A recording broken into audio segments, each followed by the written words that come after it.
my name is Katie Poe, and I am going to be discussing with y'all my portfolio on the research of intimate partner violence resulting in HIV and unwanted pregnancies in sub-Saharan African countries. So over the course of the past 5 weeks, I have completed very extensive research on this topic. All of these include the annotated bibliography, the literature review, needs assessment, the theories and the models, all of that. So as I go through this with you today, I am just going to touch on these areas. I have included all of these documents in my portfolio website for you to look at. I have also gone through and completed summaries on these. There is tabs to the right hand of the page, and please feel free to read through them. I have listed all my citations and my references there for you as well. So when asked to select a health disparity anywhere in the world, I started researching. I am very interested in women's health, so I started researching women's health, and I'm interested in international countries. So as I was going through and just doing different research and doing different searches in my browser, I came across this topic. So I came across the topic of violence against women and these awful lifelong consequences, the HIV and the pregnancies that are unwanted. So it caught my attention straight away and it held it. So I ran with it. So first I'm going to talk about my cultural population. So again, we're talking about women in sub-Saharan African countries. So these women are the victims of this type of violence. So it is a very serious issue in this part of the world. So it is the cultural norm for men to inflict violence upon women, and then subsequently it results in HIV and unwanted pregnancies. It results in the HIV because there's really no contraceptives that are used in this part of the world.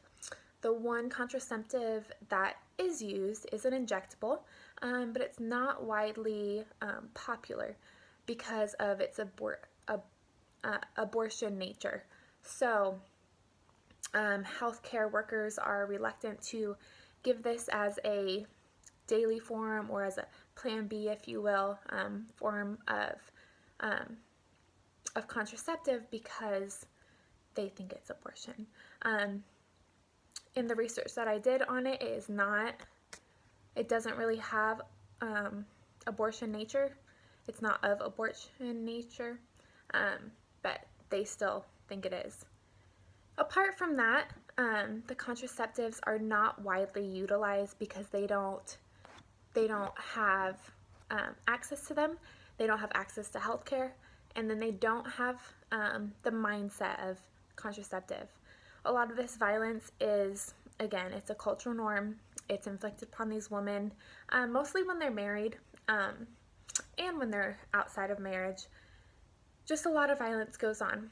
So the second thing that happens a lot is the violence resulting in unwanted pregnancies. So again, this is because they don't utilize the contraceptives, and then they don't, it results in the unwanted pregnancies because the men don't want to use condoms either. So that's another form of the contraceptives. So unwanted pregnancies are a lifelong consequence of violence. Due to contraceptives not being widely accepted in these countries, sexual relations are more likely to result in pregnancy. When it does result in pregnancy, these babies are either put up for abortion, sent to the streets, sent to an orphanage, or put in baby factories. So in Nigeria, throughout my research, I found this out, but in Nigeria, there's these things called baby factories. If a woman does not want her baby and the baby has nowhere else to go, no family will take the baby in, the woman can hand over her baby to a baby factory. A baby factory gives the baby no rights. The baby loses all rights as that baby goes in and is handed over to these people. So they are susceptible to being put in trafficking. sexual trafficking, drug trafficking, whatever, they are susceptible to having their organs sold, so basically killing the child. Just many awful, awful things. Hard labor, they're sent off. They're also put up for adoption, and these people are making a profit off of these babies. So just really, really awful things happening with the pregnancies resulting from the intimate partner violence. As we move on, let's talk about the social determinants. So social determinants for women in sub-Saharan Africa are, number one, the lack of education. Also the gender inequality. There is no gender equality at all. That is one of the fights with this violence against women, is because men are supreme in this part of the world. Social acceptance of violence against women, again, it's a cultural norm. It is expected among all as a woman is a teenager and beyond. There's a huge stigma attached to HIV positive women. So when these people contract HIV from unprotected sex, these women now have a stigma, and if that woman were to get pregnant, they would have no support whatsoever with their baby. When that woman dies from her condition, the baby will not have a home. The family or friends will not take it in. So again, susceptible to go right to the baby factories or on the streets. Women have a very low social status in this part of the world. Again, men are supreme. There's little or no social support for the abused woman. There's no groups that they can join to talk about it, to get through it. It's a very poor part of the world, so stuff like this does not happen. There are very high crime rates, and then there's a distrust of the government. So the government does not care. They are men too, and again, the cultural norm rules. So going on to the culture. So everyday practices are based off of traditions. This part of the world is very community-based, very traditional. They are set in their ways. The cultural norm, again, against women, or the violence against women, is set in stone. That's the way that it happens. The religion there is very traditional, so Christianity does play a little part, but it always falls back on the traditional native religions. There's extreme poverty.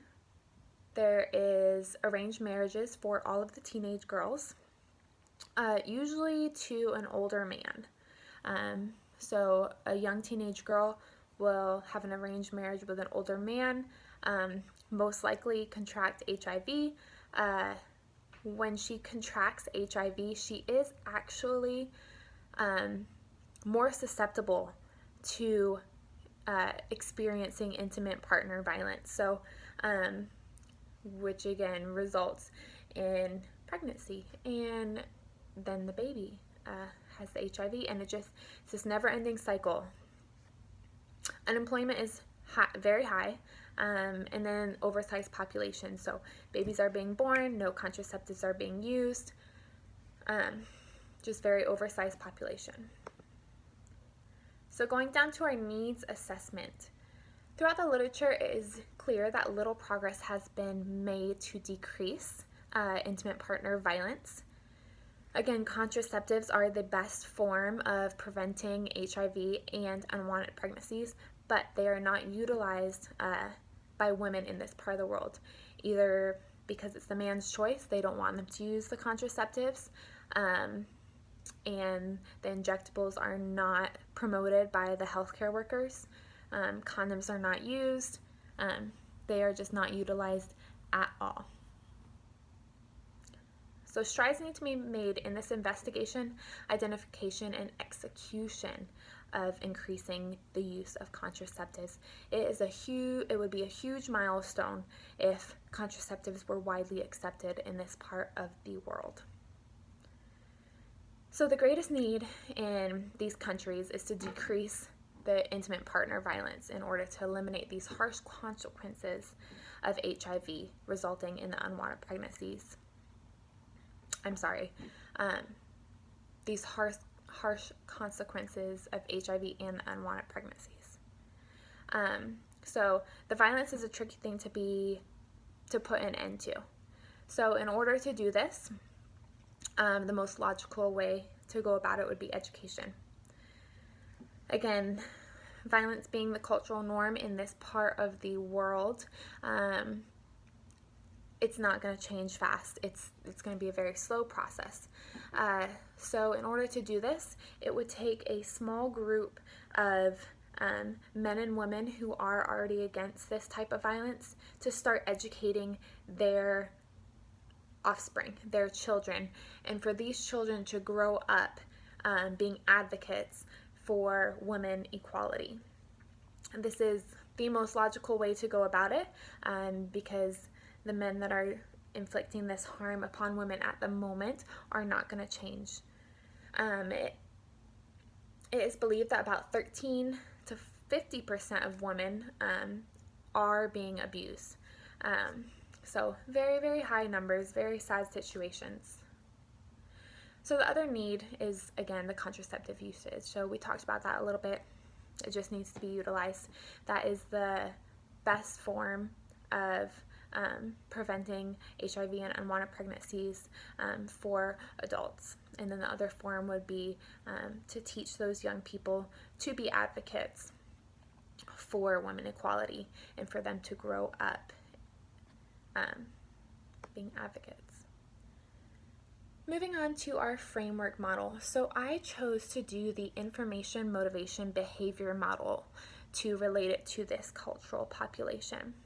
So the information, motivation, behavior model recognizes that these three things are needed to engage in a given health behavior as a specific individual determinants of behavior or behavioral change. So first and foremost, we start with the information. So these people need the information that inflicting this harm upon women are causing all of these ripple effects. So the HIV, unwanted pregnancies, and it goes on, and there's short-term effects, but these two are the long-term effects that we're focusing on, the pregnancies and the HIV. So the second part is motivation. So motivation is two parts. So there is an individual motivation. So the individual has to be motivated to stop this violence, to stop inflicting harm upon these women. And then there's a social motivation. So social motivation would be more people around supporting this decision, supporting women, and supporting stopping this violence. And then the behavior skills. So they have the behavior skills. It's not a skill. It's more of not doing something. So they have the ability to not inflict harm upon women and to not then cause HIV and these pregnancies. So information, they need the information. They have the information. They know this is wrong. They know it's wrong. Motivation, they need to be individually motivated, intrinsically and extrinsically by their social surroundings. So everyone needs to start to get on board. And then again, they just need to stop inflicting that harm. That behavior skill needs to happen. It just needs to stop. The harm needs to stop. All right, so going on to our framework theory, the theory that I chose to relate to my population was a diffusion of innovation theory. So this theory states that when an idea is created, a new idea or a concept, it diffuses among the population.